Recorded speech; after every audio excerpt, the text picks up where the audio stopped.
ایک چور کا واقعہ۔ ایک شخص چوری کیا کرتا تھا لیکن ذکر بھی کیا کرتا تھا۔ ایک مرتبہ پکڑا گیا اور جیل میں ڈال دیا گیا۔ جب ذکر کا وقت آیا، نماز بھی پڑھی اور نماز کے بعد ذکر بھی کیا۔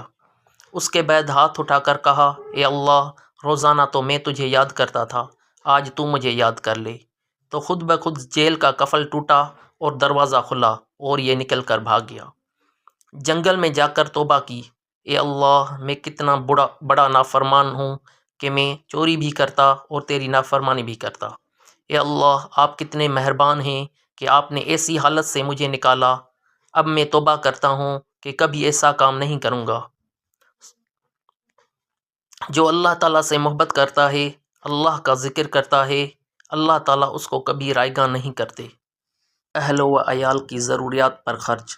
نبی کریم صلی اللہ علیہ وسلم نے ارشاد فرمایا، ایک دینار وہ ہے جو تم اللہ کی راہ میں خرچ کرتے ہو، اور ایک دینار وہ ہے جو تم غلام آزاد کروانے میں خرچ کرتے ہو، اور ایک دینار وہ ہے جو تم کسی مسکین پر صدقہ کرتے ہو، اور ایک دینار وہ ہے جو تم اپنے اہل و عیال پر خرچ کرتے ہو۔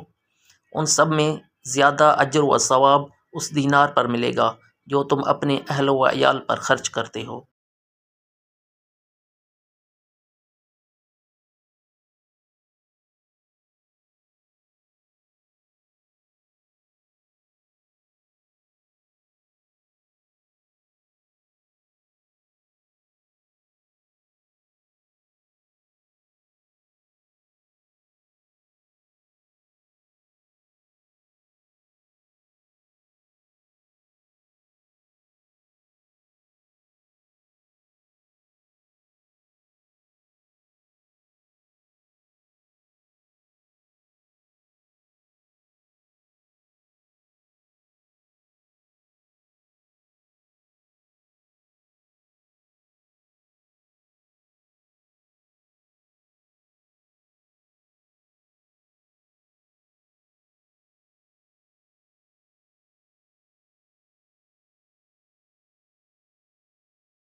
سید الاستغفار۔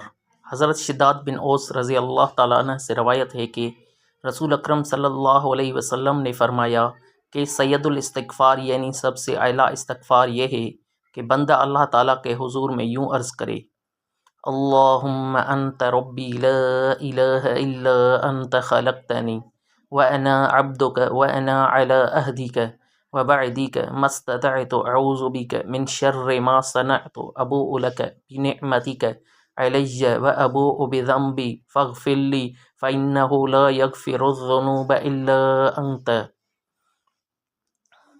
اے اللہ، تو میرا رب ہے، تیرے سوا کوئی معبود نہیں، تو نے مجھے پیدا فرمایا اور میں تیرا بندہ ہوں، اور تیرے عہد اور تیرے وعدے پر قائم ہوں جہاں تک مجھ سے ہو سکے۔ میں نے جو گناہ کیے ان کے شر سے تیری پناہ چاہتا ہوں۔ میں تیری نعمتوں کا اقرار کرتا ہوں اور اپنے گناہوں کا بھی اقرار کرتا ہوں، لہٰذا مجھے بخش دے کیونکہ تیرے علاوہ کوئی گناہوں کو بخش نہیں سکتا۔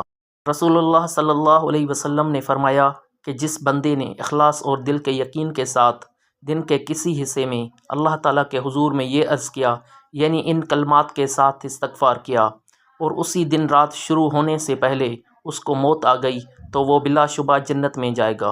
اور اسی طرح اگر کسی نے رات کے کسی حصے میں اللہ تعالیٰ کے حضور میں عرض کیا اور صبح ہونے سے پہلے ہی اسی رات میں وہ چل بسا تو وہ بلا شبہ جنت میں جائے گا۔ صحیح بخاری۔